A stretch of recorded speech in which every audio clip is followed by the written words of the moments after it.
Hi brothers and sisters, praise the Lord, greetings to you all and welcome back to our channel. So ನಾನು keyboard ಕಲಿತು ಈ ಸ್ಟೇಜಲ್ಲಿ play ಮಾಡುವುದಕ್ಕೆ ಶುರು ಮಾಡುವಾಗ ನನಗೆ ಬಂದ ಪ್ರಾಬ್ಲಮ್ಸ್, ಅದೇ ಸಮಯದಲ್ಲಿ ನಾನು ಈಗ ವರ್ಷಿಪ್ ಲೀಡ್ ಮಾಡುವಾಗ ಕೀಬೋರ್ಡ್ ಪ್ಲೇ ಮಾಡುವವರು ಫೇಸ್ ಮಾಡುವ ಪ್ರಾಬ್ಲಮ್ಸ್ ಅದೆಲ್ಲ ನೋಡಿ ಕೆಲವು ಕಾರ್ಯಗಳು ಹೇಳಿಕೊಡಬೇಕೆಂದು ಸ್ವಲ್ಪ ವಿಷಯಗಳು ಬಂದು, ಸೊ ಅದ್ರ ಬಗ್ಗೆ ಈ ವಿಡಿಯೋದಲ್ಲಿ ನಾವು ನೋಡುವುದಕ್ಕಿದ್ದೀವಿ. ಓಕೆ, ಈಗ ಒಂದು ದೊಡ್ಡ ಕೊಯರ್ ಇರುವಾಗ ಅವರಿಗೆ ಪ್ರಾಕ್ಟೀಸ್ ಇರ್ತದೆ. ಚಿಕ್ಕ ಸಭೆ ನೋಡುವಾಗ ದೊಡ್ಡದಾಗಿ ಪ್ರಾಕ್ಟೀಸ್ ಏನು ಇರಲ್ಲ. ಪ್ರಾಕ್ಟೀಸ್ ಇರುವಾಗಲೂ ಕೂಡ ಸ್ಟೇಜಲ್ಲಿ ನಾವು ಪ್ಲೇ ಮಾಡುವುದಕ್ಕೆ ಶುರು ಮಾಡುವಾಗ ಆನ್ ಸ್ಟೇಜಲ್ಲಿ ಕೆಲವು ಪ್ರಾಬ್ಲಮ್ಸ್ ಇದೆ. ಓಕೆ, ಸೊ ಅದೆಲ್ಲ ಹೇಗೆ ನಾವು ಅಡ್ಜಸ್ಟ್ ಮಾಡಬಹುದು, ವರ್ಷಿಪ್ಗೆ ಹೇಗೆ ನೀಟಾಗಿ ನಾವು ಪ್ಲೇ ಮಾಡಬಹುದು ಎಂಬುದೇ ಈ ವಿಡಿಯೋ. ಓಕೆ, ಸೊ ಪ್ರಾರಂಭದಲ್ಲಿ ಬ್ಯಾಕ್ಗ್ರೌಂಡ್ ಕಾರ್ಡ್ಸ್. ಈ ಬ್ಯಾಕ್ಗ್ರೌಂಡ್ ಕಾರ್ಡ್ಸ್ ಎಂದು ನಾವು ಹೇಳುವಾಗ ಒಂದು ಹಾಡು ಆಡುವುದಕ್ಕೆ ಈಗ ಎಲ್ಲ ರೆಡಿ ಆಯಿತು. ಆ ಸಮಯದಲ್ಲಿ ನಾವು ಈಗ ಟೆಂಪೋ ನೋಡ್ತೀವಿ, ಸ್ಟೈಲ್ ನಾವು ಕರೆಕ್ಟ್ ಮಾಡ್ತೀವಿ, ಟೋನ್ ಎಲ್ಲ ನೋಡ್ತೀವಿ. ಈಗ ವರ್ಷಿಪ್ ಲೀಡ್ ಮಾಡುವವರು ಹಾಡು ಬಗ್ಗೆ ಮಾತಾಡ್ತಾರೆ, ಅವರು ರೆಡಿ ಆಗ್ತಾರೆ. ಆ ಸಮಯದಲ್ಲಿ ನಾವು ಏನು ಮಾಡಬಹುದು ಎಂದು ನೋಡುವಾಗ, ಈಗ ಅಪ್ಪ ನಿನ್ನ ಕರದಲ್ಲಿ ನಾನು JD ಮಣ್ಣಾಗಿರುವಾಗ, ಈ ವಿಡಿಯೋ ಪೂರ್ತಿನೇ ಈ ಸಾಂಗ್ ಎಕ್ಸಾಂಪಲ್. ಓಕೆ, ಈ ಮೇಜರ್ ಸ್ಕೇಲ್ ಅಲ್ಲಿ ಈ ಹಾಡನ್ನು ನಾವು ಆಡುವುದಕ್ಕೆ ಪ್ಲಾನ್ ಮಾಡುವಾಗ ಈ ಕಾರ್ಡ್ ನಾವು ಕೊಡಬೇಕು. ಓಕೆ, ಈ ಕಾರ್ಡ್ ಕೊಡುವಾಗ ಒಂದು ಹಾಡು ಆಡುವವರಿಗೆ ಈ ಸ್ಕೇಲ್ ಅವರಿಗೆ ಮ್ಯಾಚ್ ಆಗ್ತದೆ. ಓಕೆ, ಅವರಿಗೆ ಹಾಡು ಆಡುವಾಗ ಈ ಕರೆಕ್ಟ್ ಸ್ಕೇಲಲ್ಲಿ ಅವ್ರು ತಗೊಳ್ಳೋದಕ್ಕೆ ಈಸಿಯಾಗಿರ್ತದೆ. ಅಟ್ ದ ಸೇಮ್ ಟೈಮ್ ಬ್ಯಾಕ್ಗ್ರೌಂಡಲ್ಲಿ ಏನು ಇಲ್ಲದಿರುವಾಗ ಒಂದು ಎಂಟಿನೆಸ್ ಇರ್ತದೆ. ಆ ಎಂಟಿನೆಸ್ಸು ಇದು ಫುಲ್ ಮಾಡ್ತದೆ. ഇപ്പോൾ ಈ ಮೇಜರ್ ಸ್ಕೇಲಲ್ಲಿ ಒಂದು ಹಾಡು ಆಡುವಾಗ ಆ ಕಾರ್ಡ್ ನಾವು ಬ್ಯಾಕ್ಗ್ರೌಂಡಲ್ಲಿ ಕೊಡುವಾಗ ಅದು ಕೊಟ್ಟ ಮೇಲೆ ನಾವು ಇಲ್ಲಿ ಅರೇಂಜ್ ಮಾಡಬೇಕು.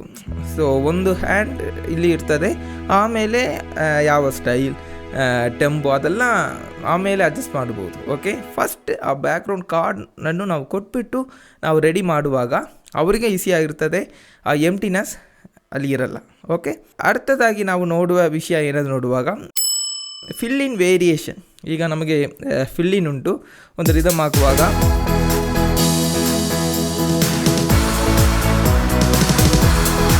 ಓಕೆ, ಈ ಕೀಬೋರ್ಡಲ್ಲಿ ನೋಡುವಾಗ ಈಗ 4 ವೇರಿಯೇಷನ್ಸ್ ಇದೆ. ಚಿಕ್ಕ ಕೀಬೋರ್ಡಲ್ಲಿ ನೋಡುವಾಗ ಅಲ್ಲಿ 2 ವೇರಿಯೇಷನ್ಸ್ ಇರ್ತದೆ. ಒಂದು ಹಾಡಲ್ಲಿ ಪೀಕ್ ಆಗಿ ಇಲ್ಲಾದರೆ ಹೈಲೈಟೆಡ್ ಆಗಿ ಬರುವ ಲೈನ್ಸಲ್ಲಿ ಡಿ ವೇರಿಯೇಷನ್ ಹಾಕಬೇಕು. ಓಕೆ, ಈಗ ಚಿಕ್ಕ ಕೀಬೋರ್ಡ್ ಆಗಿರುವಾಗ ಬಿ ವೇರಿಯೇಷನ್ ಮುಖ್ಯವಾಗಿ ಇರುವ ಲೈನ್ಸ್ಗೆ ಹಾಕಬೇಕು. ಈ ಹಾಡಲ್ಲಿ ನಾವು ನೋಡುವಾಗ ಕರದಲ್ಲಿ ನಾನು ಜೇಡಿ ಮಣ್ಣಾಗಿರುವಾಗ ಜೇಡಿ ಮಣ್ಣಲ್ಲಿ ನೀನು ಒಳ್ಳೆ ಪಾತ್ರೆಯ ಮಾಡಿರುವೆ ಅಯ್ಯ, ನನ್ನ ಕರಗಳ ತಟ್ಟಿ ತಟ್ಟಿ ಆರಾಧಿಪೆ ಆರಾಧಿಪೆ ನಿನ್ನ ಆರಾಧಿಪೆ ಆರಾಧನೆ ನನ್ನೆಸೆಯ ಕೊಂಡಾಡುವೆ ನನ್ನೆಸೆಯ.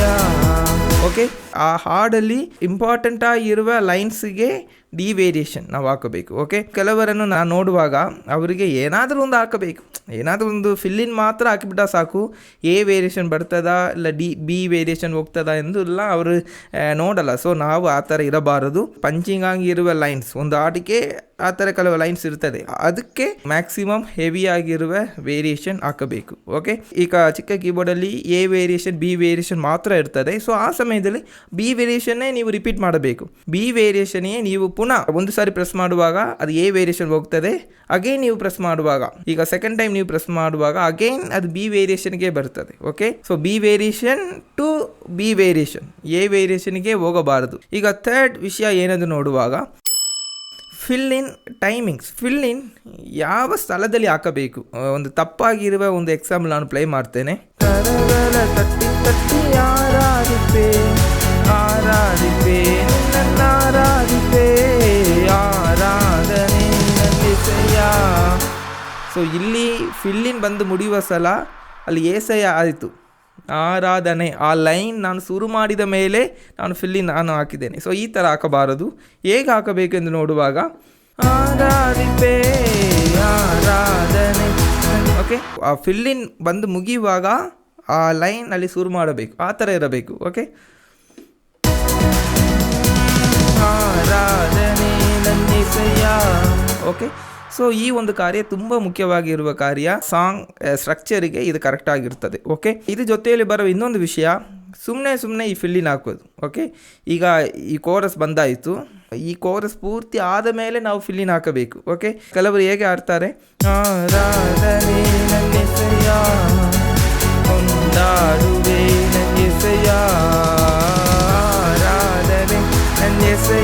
ಥರ ಹಾಕೋಬಾರದು. ಓಕೆ, ಆ ಲೈನ್ ಮುಗಿದ ಮೇಲೇ ಫಿಲ್ಲಿನ್ ಹಾಕಬೇಕು. ಸೊ ಇದು ಫಿಲ್ಲಿನ್ ಟೈಮಿಂಗ್ಸಲ್ಲಿ ಮುಖ್ಯವಾಗಿರುವ ಕಾರ್ಯ. ಸೊ ಅರ್ಥದಾಗಿ ನಾವು ನೋಡುವಾಗ ಕೆಲವು ಸಭೆಗಳಲ್ಲಿ ಸ್ಪೀಡಾಗಿರುವ ಹಾಡುಗಳು ಸ್ಲೋವಾಗಿ ಆಡುತ್ತಾರೆ. ಈಗ ಈ ಹಾಡನ್ನು ನಾವು ನೋಡುವಾಗ ಟೆಂಪೋ ಈಗ 125 ಇದೆ, ಆದರೆ ಕೆಲವು ಕಾಂಗ್ರಿಗೇಷನ್ಸಲ್ಲಿ ಈ ಹಾಡನ್ನು 95 ಟೆಂಪೋದಲ್ಲಿ ಆಡ್ತಾರೆ. ಸೊ ಆ ಸಮಯದಲ್ಲಿ ಒಂದು ಕರೆಕ್ಟಾಗಿರುವ ಒಂದು ಫೀಲಿಂಗ್ ಬರಲ್ಲ. ಸೊ ಈ ರಿದಮ್ ಸ್ಲೋವಾಗಿ ಪ್ಲೇ ಮಾಡುವಾಗ ಅದು ಚೆನ್ನಾಗಿರಲ್ಲ. ಓಕೆ, ನಾನು ಈ ರಿದಮ್ಮೇ ಈಗ ಒಂದು 95 ಆಗ್ತೇನೆ.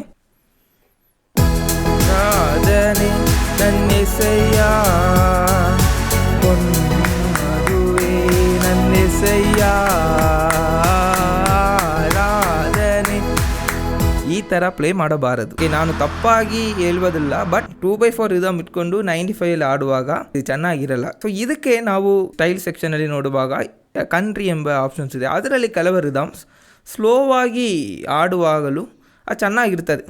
ಕಂಟ್ರಿ ಬ್ಯಾಲೆಡ್ ಎಂಬ ಒಂದು ರಿದಮ್ ಇದೆ, ನಾನು ಅದು ಹಾಕ್ತೇನೆ.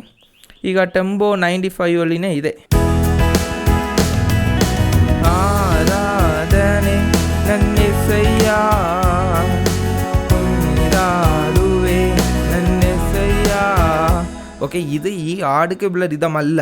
ಸ್ಲೋವಾಗಿ ಆಡುವಾಗ ಅಡ್ಜಸ್ಟ್ ಮಾಡುವುದಕ್ಕೆ ಈ ರಿದಮ್. ಓಕೆ, ಫಾಸ್ಟಾಗಿರುವ ಹಾಡುಗಳು 2/4 120+ ನೀವು ಆಡಬೇಕು. ಬಟ್ ಕೆಲವರು ಈ ಥರ ಆಡಲ್ಲ. ಆ ಸಮಯದಲ್ಲಿ ಅಡ್ಜಸ್ಟ್ ಮಾಡುವುದಕ್ಕೆ ಈ ಕಾರ್ಯ ಹೇಳಿಕೊಡ್ತೇನೆ. ಓಕೆ, 5ನೇ ಕಾರ್ಯ ಏನಂತ ನೋಡುವಾಗ ಟೆಂಪೋ ಮ್ಯಾನೇಜ್ಮೆಂಟ್. ಟೆಂಪೋ ಹೇಗೆ ಮ್ಯಾನೇಜ್ ಮಾಡುವುದು? ನಮ್ಮ ಚರ್ಚುಗಳಲ್ಲಿ ಎಷ್ಟು ಪ್ರಾಕ್ಟೀಸ್ ಮಾಡಿದರೂ ಸ್ಟೇಜಲ್ಲಿ ಇರುವಾಗ ಟೆಂಪೋ ಒಂದೇ ಟೆಂಪೋದಲ್ಲಿ ಇರಲ್ಲ, ಟೆಂಪೋ ಚೇಂಜ್ ಆಗ್ತಾ ಇರ್ತದೆ. ಓಕೆ, ಈಗ ಹೊಸದಾಗಿ ಕೀಬೋರ್ಡ್ ಪ್ಲೇ ಮಾಡುವವರು ಅವರು ಈ ಕಾರ್ಡ್ಸ್ ನೋಡ್ತಾರೆ, ಲಿರಿಕ್ಸ್ ನೋಡ್ತಾರೆ, ಅಲ್ಲಿ ನೋಡ್ತಾರೆ, ಇಲ್ಲಿ ನೋಡ್ತಾರೆ, ಟೆಂಪೋ ಇಂಕ್ರೀಸ್ ಮಾಡಲ್ಲ. ಅವರ ಕಾನ್ಸಂಟ್ರೇಷನ್ ಆಡಿಯನ್ಸ್ ಸಾಂಗ್ ಎಲ್ಲಿ ಇರ್ತದೆ ಎಂದು ಅವರು ನೋಡಲ್ಲ. ಅವರ ಕಾರ್ಯಗಳು ಈಗ ಕಾರ್ಡ್ಸ್ ನೋಡಬೇಕು, ಅದು ಎಂದು ಇರ್ತಾರೆ. ಆದರೆ ಮುಖ್ಯವಾಗಿ ಅರ್ಥ ಮಾಡಿಕೊಳ್ಳಬೇಕು, ಸ್ವಲ್ಪವಾಗಿ ಟೆಂಪೋ ನಾವು ಇಂಕ್ರೀಸ್ ಮಾಡಬೇಕು. ಈ ಟೆಂಪೋ ಇಂಕ್ರೀಸ್ ಮಾಡುವಾಗ ಈಗ ಒಟ್ಟಿಗೆ ಒಂದು 5 ಟೆಂಪೋ 5 ಪಾಯಿಂಟ್ಸ್ ಆ ಥರನೇ ನಾವು ಇಂಕ್ರೀಸ್ ಮಾಡಬಾರದು. ಈಗ 95 ಇದೆ, ಈಗ 106 ಆಯಿತು. ಸೊ ಈ ಥರ ಸ್ಪೀಡಾಗಿ ಇಂಕ್ರೀಸ್ ಮಾಡಬಾರದು. ಒಂದು 2 ಲೈನ್ಗೆ 1 ಪಾಯಿಂಟ್, ಇಲ್ಲಾಂದರೆ ಒಂದು ಸ್ಟ್ಯಾನ್ಸಾಗೆ ಒಂದು 2 ಪಾಯಿಂಟ್, ಈ ಥರ ಸ್ಲೋವಾಗಿ. ಇಲ್ಲಾಂದರೆ ನೀವು ಏನು ಮಾಡ್ಬೋದು ಎಂದು ನೋಡುವಾಗ 2 ಪಾಯಿಂಟ್ಸ್ ಇಂಕ್ರೀಸ್ ಮಾಡಿಬಿಟ್ಟು 1 ಕಡಿಮೆ ಆಗಬೇಕು. ಆಮೇಲೆ ಸ್ವಲ್ಪ ಲೈನ್ಸ್ ಆದಮೇಲೆ 2 ಪಾಯಿಂಟ್ಸ್ ಇಂಕ್ರೀಸ್ ಆಗಿಬಿಟ್ಟು 1 ಕಡಿಮೆ ಆಗಬೇಕು. ಓಕೆ, ಈ ಥರ ಮಾಡುವಾಗ ಅದೇ ಸ್ವಲ್ಪವಾಗಿ ಸ್ಮೂತಾಗಿ ಟೆಂಪೋ ಇಂಕ್ರೀಸ್ ಆಗುವ ಒಂದು ಫೀಲ್ ಬರ್ತದೆ. ಓಕೆ, ಮತ್ತೊಂದು ವಿಷಯ, ಮೆಟ್ರೋನೋಮ್ ಎಂಬ ಒಂದು ಆಪ್ಷನ್ ಇರುತ್ತೆ. ಸೊ ಟೈಮಿಂಗ್ ಮಿಸ್ ಆಗುವ ಒಂದು ಫೀಲಿಂಗ್ ಬರುವಾಗ, ಈಗ ಸಿಂಗರ್ ಆಗಿರಲಿ ಆಡಿಯನ್ಸ್ ಆಗಿರಲಿ, ಅವರು ಟೈಮಿಂಗ್ ಮಿಸ್ ಆಗುವ ಒಂದು ಫೀಲಿಂಗ್ ಬರುವಾಗ ಈ ರಿದಮ್ ಹಾಕಿಬಿಟ್ಟು ಆ ಮೆಟ್ರೋನೋಮ್ ನೀವು ಸ್ವಲ್ಪ ಆನ್ ಮಾಡುವಾಗ ಮ್ಯಾಕ್ಸಿಮಮ್ ಅವರಿಗೆ ಈ ಟೈಮಿಂಗ್ ಈಸಿಯಾಗಿ ಅರ್ಥ ಆಗ್ತದೆ. ಓಕೆ, ಬರ್ತಾರೆ. ಓಕೆ, ಅದು ನಿಮ್ಮ ನೆನಪಲ್ಲಿ ಇಟ್ಕೊಳ್ಳಿ. ಓಕೆ, 6ನೇದಾಗಿ ನಾವು ನೋಡುವಾಗ ಈ ಸಡನ್ ಸ್ಟಾಪ್ ಅವಾಯ್ಡ್ ಮಾಡಬೇಕು. ಈಗ ಸ್ಟಾಪ್ ಮಾಡಿಬಿಟ್ಟು ಈಗ ವರ್ಷಿಪ್ ನಡೆಸುವವರು ಅವರು ಮಾತಾಡ್ತಾ ಇರ್ತಾರೆ. ಆ ಸಮಯದಲ್ಲಿ ಈ ಥರ ಸ್ಟಾಪ್ ಆಗುವಾಗ ಪ್ಲೇನ್ ಆಗಿರ್ತದೆ. ಈ ಸಮಯದಲ್ಲಿ ನೀವು ಏನು ಮಾಡ್ಬೋದು ನೋಡುವಾಗ ಈ ಥರ ಕೀಬೋರ್ಡಲ್ಲಿ ಮಿಕ್ಸರ್ ಎಂಬ ಆಪ್ಷನ್ ಇದೆ. ನೀವು ಸ್ಲೋವಾಗಿ ಆ ವಾಲ್ಯೂಮ್ ಮಾತ್ರ ನೀವು ಕಡಿಮೆ ಮಾಡಬೇಕು. ಓಕೆ, ಈಗ ಚಿಕ್ಕ ಕೀಬೋರ್ಡಲ್ಲಿ ನೋಡುವಾಗ ಆ ಫಂಕ್ಷನ್ ಎಂಬ ಆ ಆಪ್ಷನ್ ಒಳಗೆ ಇರುತ್ತದೆ. ಅದು ಈಸಿಯಾಗಿ ಅಸೆಸಬಲ್ ಅಲ್ಲ, ಅದು ಅಲ್ಲಿ ನೋಡಿ ಎಲ್ಲ ತಗೊಳ್ಳೋದಕ್ಕೆ ಲೇಟ್ ಆಗ್ತದೆ. ಈಗ ನೀವು ಸ್ಟಾಪ್ ಮಾಡಿಬಿಟ್ಟು ಅಟ್ ದ ಸೇಮ್ ಟೈಮ್ ಆ ಬ್ಯಾಕ್ಗ್ರೌಂಡ್ ಕಾರ್ಡ್ಸ್ ಕೊಡಬೇಕು. ಅದು ಯಾವ ಸ್ಕೇಲೋ, இப்போ ಈ ಸ್ಕೇಲ್ ಅಂತ ಹೇಳುವಾಗ ಇ ಎ ಇ ಬಿ ಈ ಥರ ಬ್ಯಾಕ್ಗ್ರೌಂಡ್ ಕಾರ್ಡ್ಸ್ ಕೊಡುವಾಗ ಆ ಒಂದು ಎಂಟಿನೆಸ್ ಬ್ಯಾಕ್ಗ್ರೌಂಡಲ್ಲಿ ಇರಲ್ಲ, ಒಂದು ಸಡನ್ ಸ್ಟಾಪ್ ಅಲ್ಲಿ ಇರಲ್ಲ. ಓಕೆ, ಈ ಸಡನ್ ಸ್ಟಾಪ್ ಅಲ್ಲಿ ಬರುವಾಗ ಆಡಿಯನ್ಸ್ ಆಗಿರುವವರಿಗೆ ಏನೋ ಒಂದು ಥರ ಒಂದು ಫೀಲಲ್ಲಿ ಇರ್ತಾರೆ, ಉತ್ಸಾಹವಾಗಿ ಆಡ್ತಾ ಇರ್ತಾರೆ. ಸಡನ್ ಸ್ಟಾಪ್ ಆಗುವಾಗ ಏನೋ ಒಂದು ಎಂಟಿನೆಸ್ ಅಲ್ಲಿ ಬರ್ತದೆ. ಸೊ ಮ್ಯಾಕ್ಸಿಮಮ್ ಇದು ಅವಾಯ್ಡ್ ನಾವು ಮಾಡಬೇಕು. ಸ್ಕೇಲಲ್ಲಿ ಇರುವ chords either the accompaniment or you can play any chords. Okay, ಈ ಥರ ಆಮೇಲೆ ನೀವು ಮುಂದಿನ ಸಾಂಗ್ಗೆ ನೀವು ನೋಡುವುದಕ್ಕೆ ನೀವು ಯು ಕ್ಯಾನ್ ಅಡ್ಜಸ್ಟ್. ಓಕೆ, ಅದು ನೀವು ರೆಡಿ ಮಾಡ್ಬೋದು. ಓಕೆ, ಈಗ 7th ಪಾಯಿಂಟ್ ಏನನ್ನು ನೋಡುವಾಗ ಐ ಕಾಂಟ್ಯಾಕ್ಟ್ ವಿತ್ ಸಿಂಗರ್. ಆಡುವವರು, ಅವರು ವರ್ಷಿಪ್ ಮಾಡುವವರು ಇರಬಹುದು, ಅವರ ಜೊತೆಯಲ್ಲಿ ಒಂದು ಐ ಕಾಂಟ್ಯಾಕ್ಟ್, ಅವರನ್ನು ಆವಾಗ ನೋಡಬೇಕು. ಓಕೆ, ಅವರನ್ನು ನೋಡುವಾಗ ನಮಗೆ ಅರ್ಥ ಆಗ್ತದೆ, ಅವರು ನಮ್ಮ ಹತ್ರ ಹೇಳ್ತಾರೆ ಏನು ಮಾಡಬೇಕೆಂದು. ಬಿಗಿನರ್ ಸ್ಟೇಜಲ್ಲಿ ಇರುವವರು ಫುಲ್ಲಿ ಕೀಬೋರ್ಡಲ್ಲೇ ನೋಡ್ತಾ ಇರ್ತಾರೆ, ಅದು ನೋಡಿ ಇದು ನೋಡಿ ತುಂಬ ಬಿಸಿಯಾಗಿ ಇಲ್ಲಿರ್ತೀವಿ. ಸೊ ಅವರು ನೋಡುವಾಗಲೇ ಟೆಂಪೋ ಇನ್ಕ್ರೀಸ್ ಮಾಡುವಾಗ ಅವ್ರು ಹೇಳ್ತಾರೆ ನೀವು ಸ್ವಲ್ಪ ಇನ್ಕ್ರೀಸ್ ಮಾಡಿ ಹಾಡು ನಿಲ್ಲಿಸುವುದಕ್ಕೆ. ಸೊ ಈ ಥರ ಅವರು ಹೇಳ್ತಾರೆ. ಅದೇ ಸಮಯದಲ್ಲಿ ನಿಮ್ಮ ಒಳಗೆ ಕೆಲವು ಅಂಡರ್ಸ್ಟ್ಯಾಂಡಿಂಗ್ ಇರಬೇಕು. ಕೆಲವು ಗೆಸ್ಟರ್ಸ್ ಈಗ ಸಿ ಕಾರ್ಡಿಗೆ ಈಗ 1 ಎಂದು ಹಾಕ್ತಾರೆ, ಡಿಗೆ 2 ಹಾಕ್ತಾರೆ. So it depends. ಓಕೆ, ಇದರಲ್ಲಿ ಅನೇಕ ಚೇಂಜಸ್ ಇದೆ, ಒಂದೊಂದು ಕಡೆ ಒಂದೊಂದು ಚೇಂಜಸ್ ಇದೆ. ಸೊ ನಿಮ್ಮೊಳಗೆ ಒಂದು ಅಂಡರ್ಸ್ಟ್ಯಾಂಡಿಂಗ್ ಇರಬೇಕು, ಈಗ ಟೆಂಪೋ ಇನ್ಕ್ರೀಸ್ ಮಾಡೋದಕ್ಕೆ ಏನು ಮಾಡಬೇಕು. ಸೊ ಈ ಥರ ಒಂದು communication you have to have with the singer or the worship leader. So ಅವರ ಜೊತೆಲಿ ಒಂದು ಕಮ್ಯುನಿಕೇಷನ್ ಇರುವಾಗಲೇ ಇದು ಚೆನ್ನಾಗಿರ್ತದೆ. ಇಲ್ಲಾದರೆ ಅವರು ಇಲ್ಲಿ ನೋಡ್ತಾರೆ, ಓಕೆ, ಇಲ್ಲಿ ನೋಡುವಾಗ ನೀವು ಇಲ್ಲಿ ಬಿಸಿಯಾಗಿರುವಾಗ ಅಲ್ಲಿ ಒಂದು ಕಮ್ಯುನಿಕೇಷನ್ ಇಲ್ಲ, ಅನೇಕ ಮಿಸ್ಅಂಡರ್ಸ್ಟ್ಯಾಂಡಿಂಗ್ಸ್ ಉಂಟಾಗ್ತದೆ. ಸೊ ನೀವೇನು ಮಾಡಬೇಕು, ವರ್ಷಿಪ್ ನಡೆಸುವವರನ್ನು ಆವಾಗ ಸ್ವಲ್ಪ ನೋಡಬೇಕು.